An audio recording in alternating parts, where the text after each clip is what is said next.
അവിടെ മൗലിദ് കിതാബ് ഇനി നിങ്ങൾ ചൊല്ലരുത്, ദയവ് ചെയ്ത് നിങ്ങൾ മങ്കൂസ് ഓതരുത്, ഇത് സർറഫനാമ് ഓതരുത്, ഒരു മൗലിദ് കിതാബ് ചൊല്ലരുത്. നിങ്ങൾ ഖുർആൻ ഓതിക്കോളൂ, ഹദീസ് ചൊല്ലിക്കോളൂ, അതാണ് നമ്മൾ ചൊല്ലേണ്ടത്. അല്ലാതെ ഈ മൗലിദ് കിതാബും ചൊല്ലിയിട്ട് ഒരു കാര്യമില്ല മുസ്ലിയാരെ, ഒരു കാര്യമില്ല. നിങ്ങൾ മങ്കൂസും സർറഫനാമും സുബ്ഹാനയും ബർസഞ്ചൊക്കെ ഒഴിവാക്കിയിട്ട് നിങ്ങൾ ഖുർആൻ ഓതിക്കുക. ഒരു അർഫിന് 10 ഇരട്ടി കൂലിട്ടും. ഒരു അലിഫ് ലാം മീം എന്ന് ഓതിയാൽ 30 പുണ്യം കിട്ടും. എന്തിനാ ഒഴിവാക്കുന്നത്? സുബ്ഹാനല്ലാഹി അസ്റഫി റബീൽ അബിൽ ഖമർ നബീൽ ഹുദാ ചൊല്ലിയാൽ എത്ര കൂലിയാ കിട്ടുക? വല്ലതും പറഞ്ഞിട്ടുണ്ടോ? ഒരു കൂലിയും കിട്ടാനില്ലല്ലോ, ഒരു കൂലിയും കിട്ടാനില്ല. ഈ നുണയൊക്കെ പറഞ്ഞ് കുറ്റം പറ കിട്ടുകയും ചെയ്യും. ഒരു അള്ളാഹുവിന്റെ കിതാബ് ഓതുക, ഒരു ഫാത്തിഹ ഓതിയാൽ തന്നെ 10,000 പ്രതിഫലമാണ്. ആ സൂറത്തുകളെ, ആയത്തുകളെ പാരായണം ചെയ്യുക. അതിൽ തന്നെ ആയത്തുൽ കുർസി ഓതുക, മുഅവ്വിദത്തൈൻ ഓതുക, സൂറത്തുൽ ഇഖ്ലാസ് ഓതുക, ഫാത്തിഹ ഓതുക, സുബ്ഹാനല്ലാഹ്, അൽഹംദുലില്ലാഹ്, അല്ലാഹു അക്ബർ, ലാ ഇലാഹ ഇല്ലല്ലാഹ്, അസ്തഗ്ഫിറുല്ലാഹ്, ലാ ഹൗല വലാ ഖുവത ഇല്ലാ ബില്ലാഹ് തുടങ്ങിയ ദിക്റുകളൊക്കെ വർദ്ധിപ്പിക്കുക.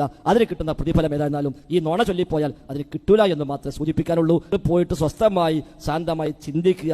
അവനവന് വേണ്ടി, പരലോകത്തിന് വേണ്ടി നിങ്ങൾ ചിന്തിക്കണമെന്നാണ് സൂചിപ്പിക്കാനുള്ളത്.